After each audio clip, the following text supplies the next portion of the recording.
The annual Thompson family reunion was in full swing, complete with its traditional sport, criticizing my life choices.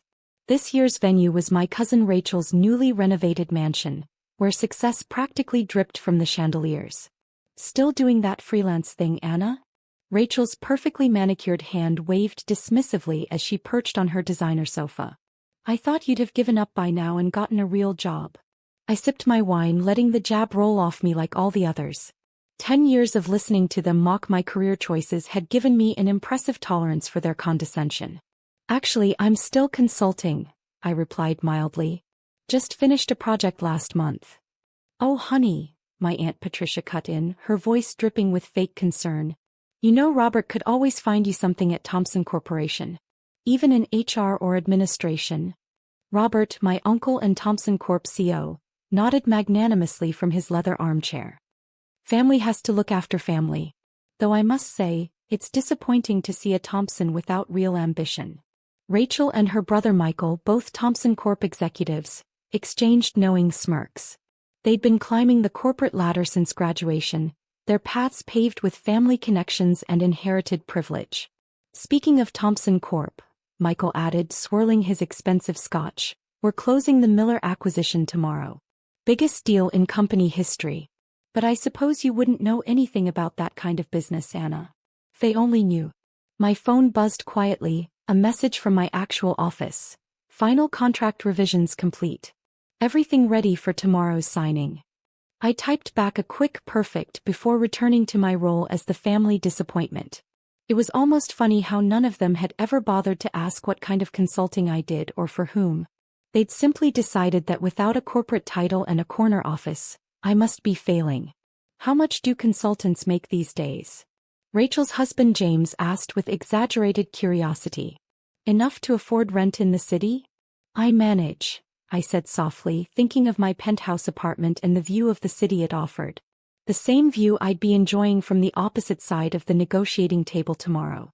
"Well, we can't all be successful," Aunt Patricia sighed dramatically. "Someone has to serve as a warning to the younger generation about the importance of following the proper path." The younger generation, she referred to Rachel's teenage daughters, were currently sneaking glasses of champagne while their mother was distracted by criticizing my life choices. I caught their eye and winked, earning surprised looks in return. They'd never seen their family's designated failure show anything but quiet submission. "Did you hear about the Miller Acquisitions consulting firm?" One of Rachel's business school friends asked the room.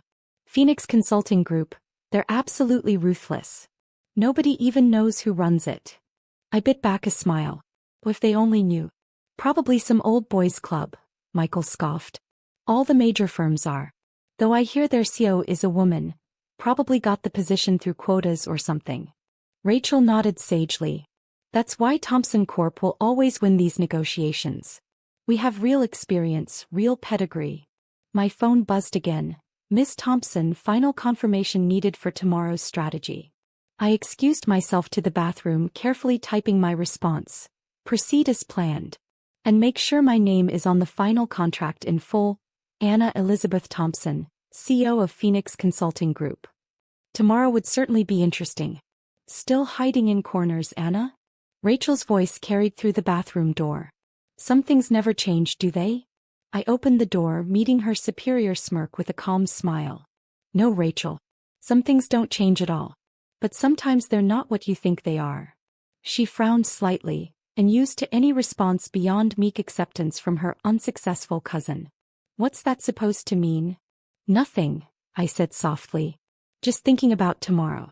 Big day for Thompson Corp, right?" "Not that you'd understand," she sniffed.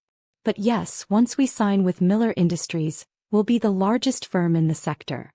I nodded, thinking about the contract waiting in my office, the one with very different terms than Thompson Corp was expecting.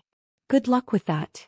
Rachel stared at me for a moment, perhaps catching something different in my tone, but then her husband called her name and she hurried away, already forgetting our interaction. I checked my watch. In less than 24 hours, the family that had dismissed me for a decade would learn exactly what kind of consulting I did. And exactly who they'd been mocking all these years. Sometimes the best revenge is simply waiting for the right moment to reveal the truth. And tomorrow's contract signing would be quite the revelation indeed. The Thompson Corp boardroom buzzed with anticipation the next morning. Executives in tailored suits clustered around the massive oak table, their expressions a mix of triumph and barely contained greed. The Miller acquisition would make them all very rich, or so they thought. I sat quietly in the corner, my lowly consultant status making me practically invisible to my preening relatives. Rachel and Michael held court at one end of the table, regaling their colleagues with predictions of their upcoming promotions. Of course, once the deal closes, I'll be taking over the merged operations, Michael announced confidently. Dad already promised Dash.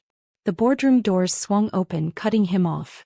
My assistant Claire walked in, her crisp suit and professional demeanor drawing every eye in the room. Representatives from Phoenix Consulting Group have arrived, she announced, shooting me a subtle wink. Uncle Robert stood straightening his tie. Excellent. Though I must say we expected your CO to attend such an important signing. Oh, she's here, Claire replied smoothly. In fact, she's been here all along. I stood up, enjoying the confused looks as I moved from my corner to the head of the table. Good morning, everyone. Shall we begin? The silence was absolute. Rachel's mouth opened and closed like a fish out of water. Michael's face turned an interesting shade of purple. What is this? Aunt Patricia finally sputtered. This, I said calmly, opening my briefcase, is business. Claire, please distribute the final contracts. Anna. Uncle Robert's voice cracked slightly. You work for Phoenix? Actually, I corrected him gently, I founded Phoenix. Built it from nothing into the most successful consulting firm in the industry.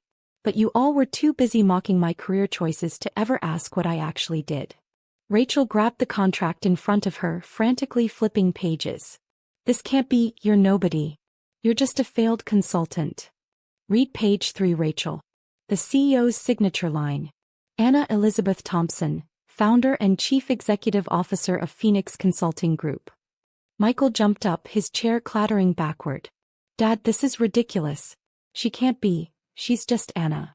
Just Anna, I repeated softly, who spent 10 years building an empire while you all climbed your little corporate ladder. The same Anna who now controls the Miller acquisition. And the same Anna who rewrote your entire contract last night. Uncle Robert snatched a contract, his face paling as he read. These terms, they're completely different from what we discussed. Yes, I agreed. Because you discussed them with Miller's board. But Miller hired Phoenix 6 months ago to handle the actual negotiation. Everything you thought you agreed to was preliminary. This is the real deal. But we'll lose control. Michael's voice rose hysterically. These terms give Miller the majority stake. Actually, I corrected him, these terms give Phoenix the majority stake. Through a very complex series of shell companies that, coincidentally, I control. The boardroom erupted in chaos. Executives frantically flipped through contracts. Lawyers huddled in corners whispering urgently, and my relatives stared at me like they'd never seen me before. In a way they hadn't. This is impossible, Aunt Patricia declared. Robert, do something. Uncle Robert slumped in his chair, the fight draining from him as his lawyers confirmed what I'd said. It's all legal. She outmaneuvered us completely. 10 years, I said, my voice carrying over the chaos. 10 years of family reunions where you treated me like a cautionary tale. 10 years of watching you assume that success only comes with a corner office and a family name. Well, guess what? I built something bigger than Thompson Corp could ever be. Rachel, who had been uncharacteristically quiet, suddenly found her voice. Why didn't you tell us? I smiled, remembering all the dinner parties where they'd seated me at the children's table, all the condescending advice about getting a real job. Because, dear cousin, sometimes the best strategy is letting your opponents underestimate you completely. The contracts lay on the table like bombs waiting to explode. My signature was already on them, Anna Elizabeth Thompson, written in the same hand that had signed all those Christmas cards they'd probably thrown away. Now, I continued, checking my watch, we have exactly 1 hour before the press conference announcing the merger. I suggest you all take a moment to adjust to your new corporate reality. New reality? Michael choked out. Yes. Starting today, Thompson Corp becomes a subsidiary of Phoenix Group. And all of you, I gestured around the table at my shell-shocked relatives, you'll be reporting to that random consultant, you've been mocking for the past decade." The silence that followed was absolutely priceless. The next hour passed in a blur of legal discussions, hastily made phone calls, and the gradual acceptance of a new corporate reality. I sat at the head of the table, my table now watching my family's carefully constructed world crumble. "The press is waiting in the main conference room," Claire announced, returning from checking the arrangements. "And Anna, Miller's board just called to congratulate you on finally revealing the genius behind Phoenix." Rachel's head snapped up. "Miller knew? They knew who you were this whole time." "Of course they knew," I replied calmly. "Most of our major clients know exactly who I am. The only people who never bothered to find out were sitting in this room." Uncle Robert, who had aged a decade in the past hour, cleared his throat. "Anna, surely we can discuss this as family?" "Family?" I raised an eyebrow. "Like how you discussed my career choices? Or how about when you told the entire country club I was barely making ends meet as a consultant?" "We were trying to help." Aunt Patricia interjected. "We wanted you to have a real career." "I built a billion-dollar company from nothing," I said quietly. "While you were all fighting over corner offices and executive titles, I was creating something that actually mattered. The only difference is I didn't need to announce it at every family gathering." Michael, who had been furiously texting what I assumed were emergency calls to his lawyer, looked up desperately. "There must be some way to stop this. Some legal challenge." "Your lawyers can certainly try," I agreed. "But considering Phoenix has handled some of the largest corporate acquisitions in the past 5 years, I'd say our legal team is pretty solid. Would you like their numbers? They're the same ones you mockingly suggested I couldn't afford last Christmas." The boardroom doors opened again as my executive team filed in, brilliant professionals I'd hired based on talent rather than family connections.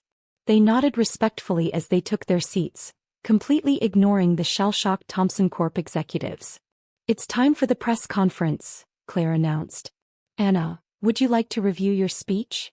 "No need," I smiled. "I've been preparing this one for 10 years. Rachel suddenly stood up, her designer outfit somehow less impressive than it had been yesterday. "Wait. What happens to us?" "That depends," I replied. "Those who can adapt to actually earning their positions are welcome to stay. Those who can't." I shrugged. "I hear consulting is a growing field." The walk to the press conference was surreal. My relatives trailed behind me like ducklings, their usual confidence shattered. As we approached the conference room doors, I could hear the buzz of reporters and cameras on the other side. "One last thing," I turned to face my family. "All those times you asked what I did for a living, I told you. I'm a consultant.